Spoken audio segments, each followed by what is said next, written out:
这一期呢，以花会友呢挺有意思的。前面呢，我们都点评的是绒花，做缠花的朋友呢说能不能让我说说缠花。这个呢，我真是门外汉，但是真有朋友呢把他做的缠花给我寄来了。那么今天呢，我就班门弄斧，谈谈我个人的一个看法。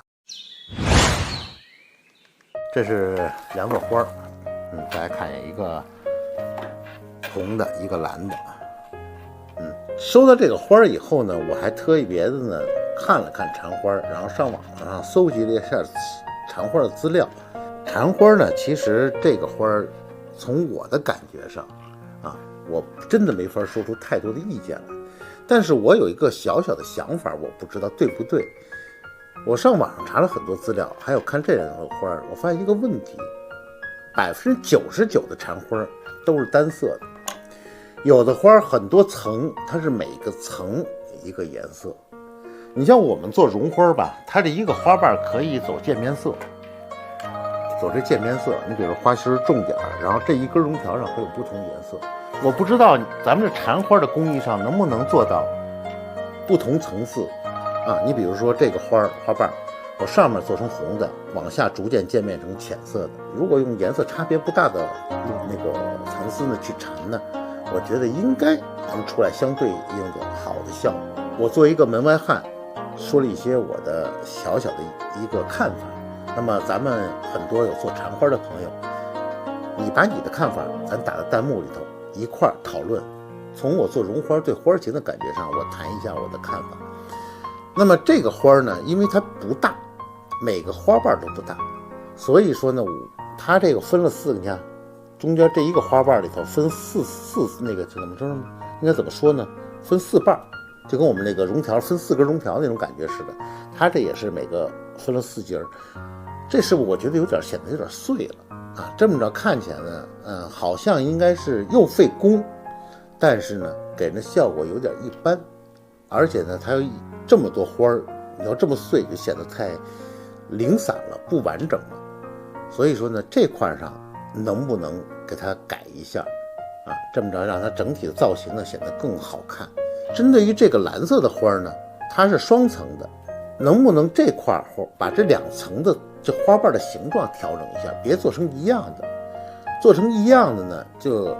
你看做成一样的以后呢，这个因为它这一层这是5个，第2层可能是2、4、6、8、9个。那么这么着呢，也是我觉得还是有点显得凌乱不完整。那么上面这块呢，我觉得可以做得更完整一点像叶子似的或怎么上什么似的，别再这么卷着了，别这么立体的卷着，让它平面然后平面的时候呢，这种我觉得可以像绒花似的我不好意思，我碰一下把它也可以调整一下形状，别让它出现这种直平的这种花瓣那么做出的花瓣我觉得可能会更灵动。你比如这个花瓣，看我给它稍微弯一下，是不是这叶子我稍微弯一下，或者尖这块我再调一点来，这样是不是灵动性更好一点？因为它底面有一个底板，所以缠花整体呢属于显得有点生硬的这种花那么如果咱们在做当中呢，能不能把它这种生硬质感觉再给它处理一下，让它从硬中变软，硬中变活那么可能这个花展现出来的效果就更好了。那么可能把它美的一点可能更能突出出来，因为它对它的光泽变化，你看蚕丝的光泽变化可能看的就更漂亮了。这是我通过做绒花的这种对造型的一种感受想这么处理一下，不知道对这个技艺上可以不可以，咱大家可以尝试一下。这个缠花呢，我发现呢，它可以做的很小很精致，所以说因为这个朋友给我寄来的呢是发簪，我觉得大家可以不拘于形式把它能不能发散性的做一些更多的内容的花你比如说做成胸针做成耳饰或